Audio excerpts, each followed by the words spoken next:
Oke lur ya, selamat datang di channel JTVF. Oke, sekarang saya berhenti sebentar. Ini tepatnya di Desa Sedayu Lawas, Kecamatan Blotong, Kabupaten Lamongan. Kita mau gerbek ke markasnya Tongklek Putra Marsinggih. Kalau kalian yang belum tahu Tongklek Putra Marsinggih, ini dia.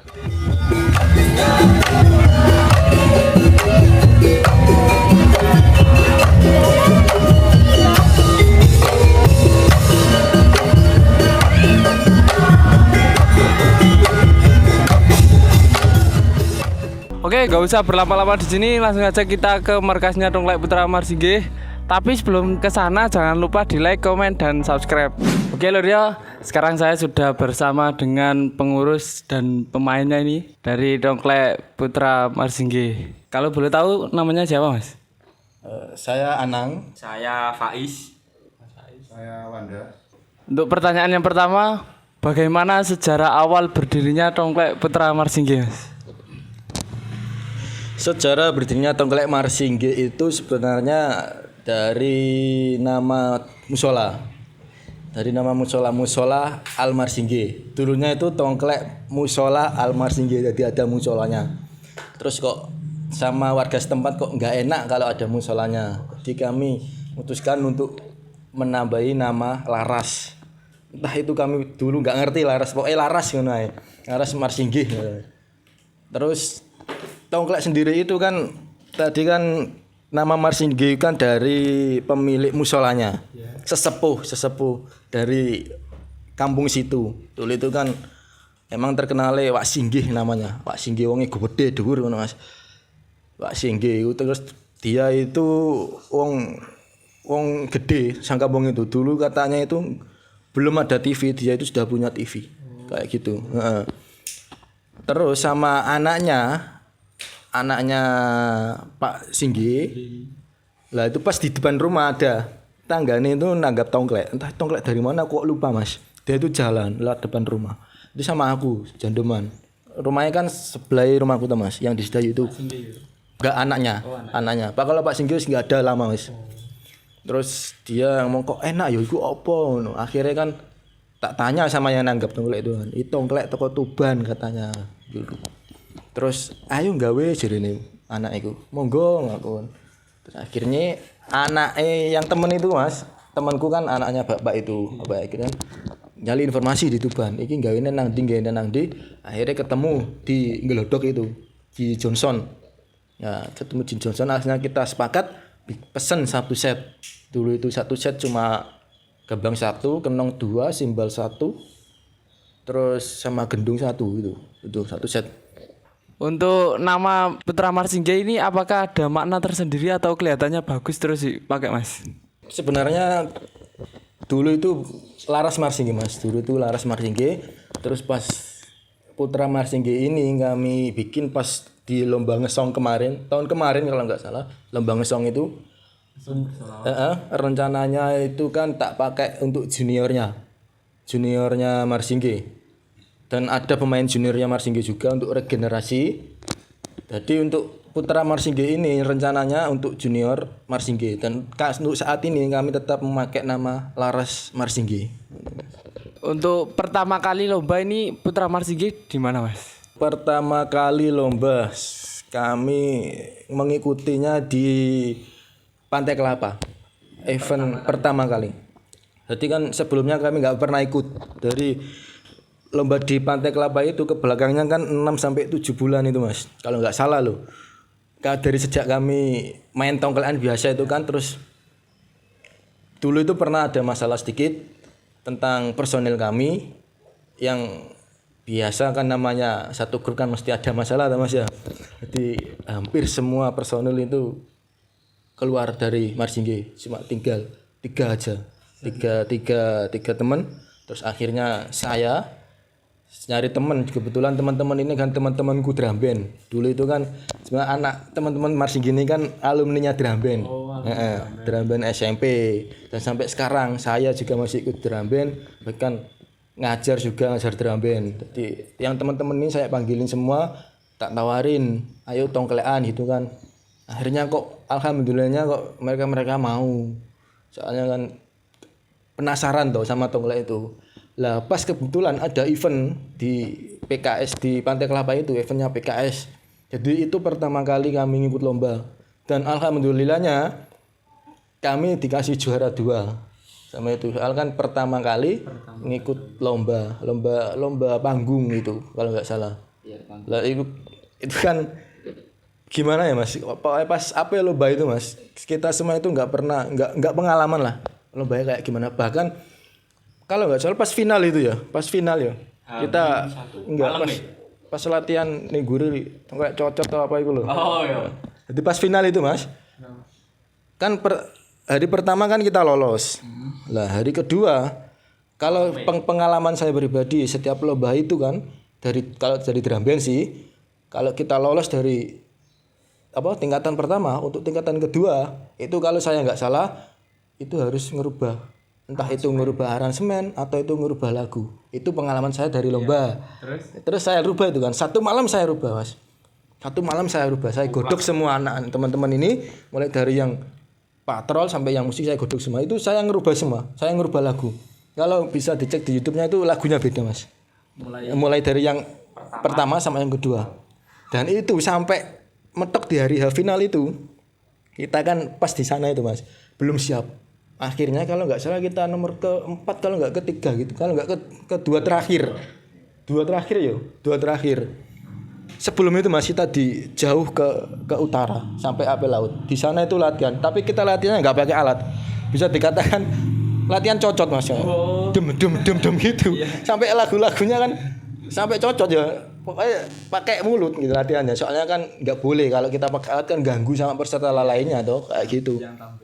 Akhirnya kita wes ayo pokoknya latihan piye carane awakmu iso kompak, yang patroli iso kompak. Akhirnya kita latihan dan kita naik ke panggung dan alhamdulillah juara 2 meskipun kurang maksimal kalau menurut saya. Kan bisa dikatakan lomba pertama pada saat itu Mas. Kendala atau masalah apa yang pernah dialami Tongklek Putra Marsinggi ketika ikut dalam sebuah festival Mas atau lomba? Dulu itu pernah di Plumpang kalau nggak salah itu. Di Plumpang itu hampir finish Mas. Hampir finish jarak berapa meter gitu. Gensetnya itu mati. Jadi lampu itu mati total semua. Ketika mau ke finish. Iya, mau ke finish itu mati total semua. Terus di lain itu juga banyak kendala.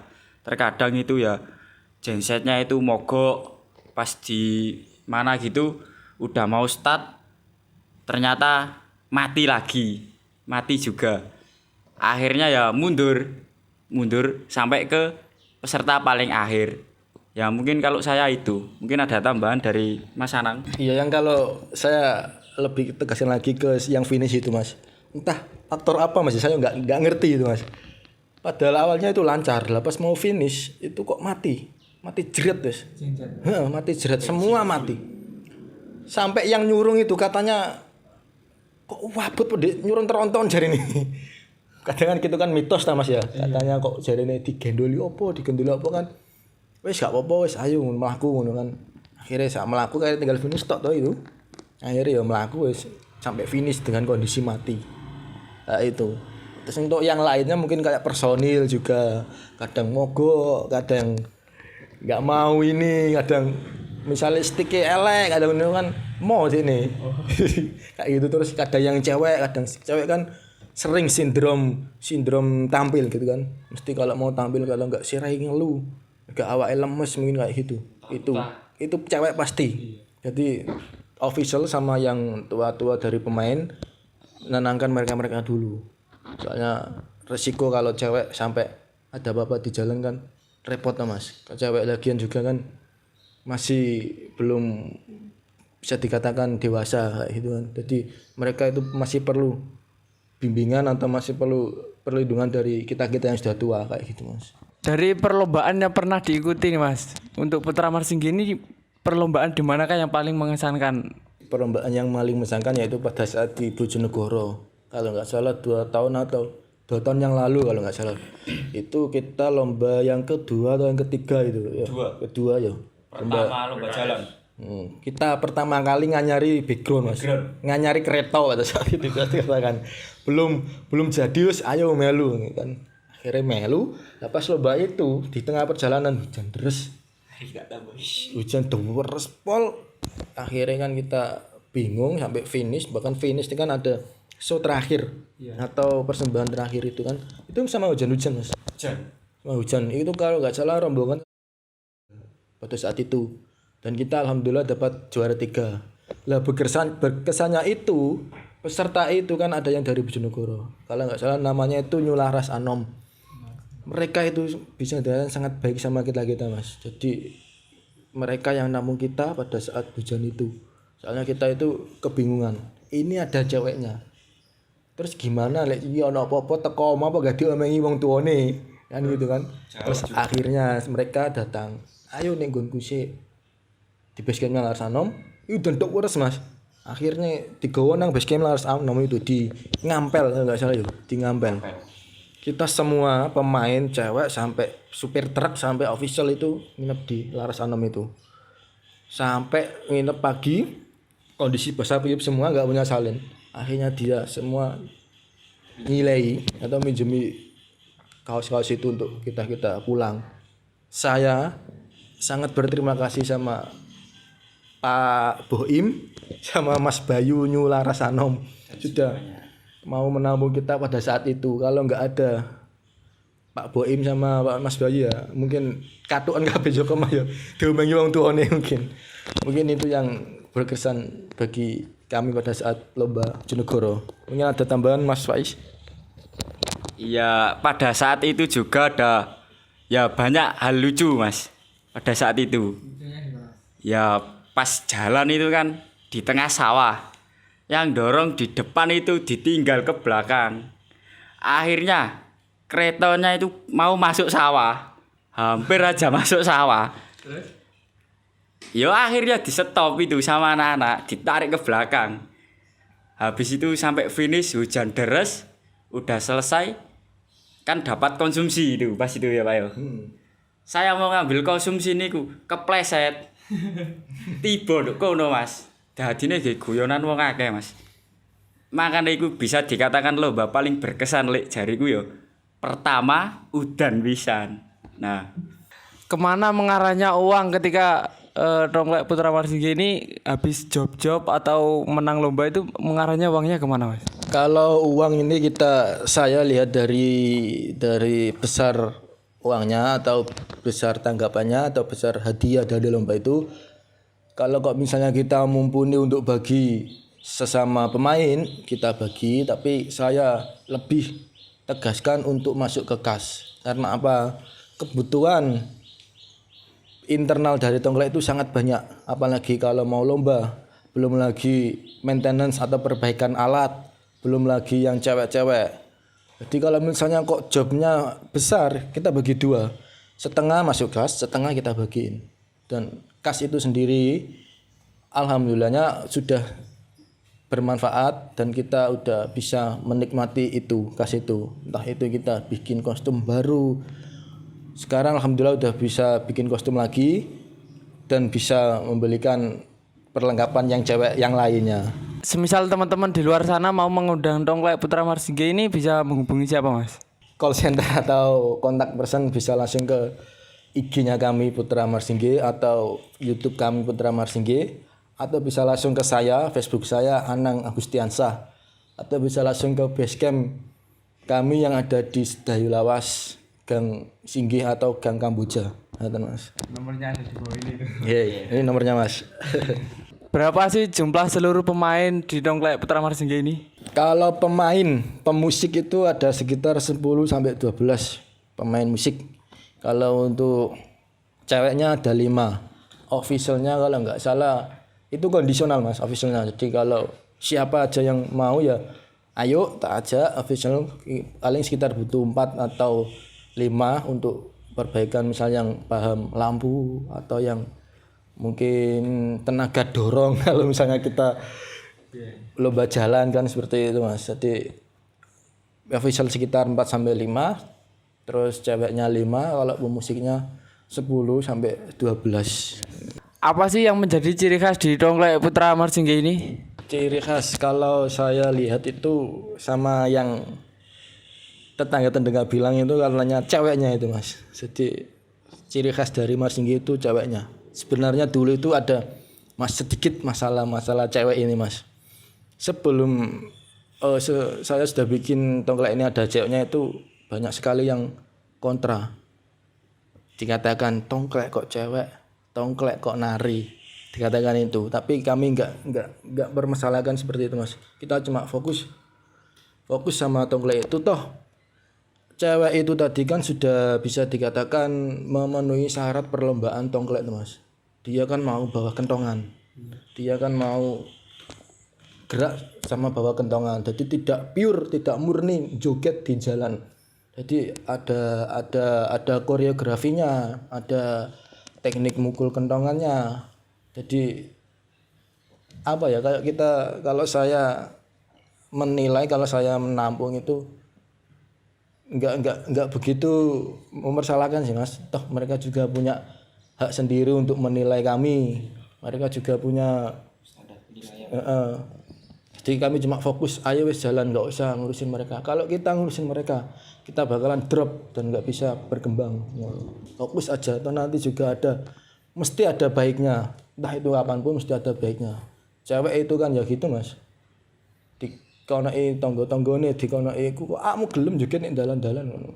Terus akhirnya yo sak karepku jarene. Ajen wong sedayu Mas nggih ngene kan keweras ngono. Aku iki melu senenganku dhewe, ora iku jare. Aku yo ngene yo ora nganune ganggu sampeyan jare. Iki pure teko aku dhewe seneng. Lagian kita kan yo merangkul mereka-mereka. Kita ini sudah bisa dikatakan satu tim, satu warga. Jadi siapa yang punya masalah, siapa yang punya itu kita solusikan bersama-sama. Jadi bagaimana kita merangkul semua. Masalahnya sebenarnya kan cewek itu tadi Mas.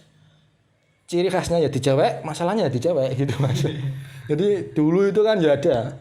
Saya itu sempat sewa satu rumah. Ya bukan sewa sih, saya cuma rumahnya keluarga saya tempatin sama teman-teman gini kan. Terus akhirnya tangga-tangga itu saoma kok kumpul lanang wedok pada kumpul kebu jadinya kayak gitu kan. Padahal kita di situ itu kan bagaimana mempersatukan kita. Soalnya kan pemain-pemain ini kan enggak satu desa, enggak satu RT, enggak satu kampung. Mencar-mencar, ada yang belimbing, ada yang jompong. Jadi saya kumpulkan satu titik itu di rumah itu untuk membahas perlombaan, untuk membahas lagu, untuk membahas masalah yang lain. Kan butuh mereka tuh. Kalau saya sendiri yang memutuskan kan sepihak tuh Mas Tuhan, enggak enak. Jadi saya kumpulkan saya itu untuk mempererat kekeluargaan kita gitu Mas. Dan akhirnya ya itu. Akhirnya dilaporin sama yang punya rumah. Ada ini kumpulan ini ya. Saya sampai ini Mas, sampai crash sama keluarga saya sendiri Mas. Itu Mas. Untuk teman-teman ini kan. Akhirnya tak bongkar semua, tak keluarin semua itu alat-alatnya. Dan sekarang udah enggak ke situ lagi. Dan alhamdulillah sekarang udah berkembang Mas yo.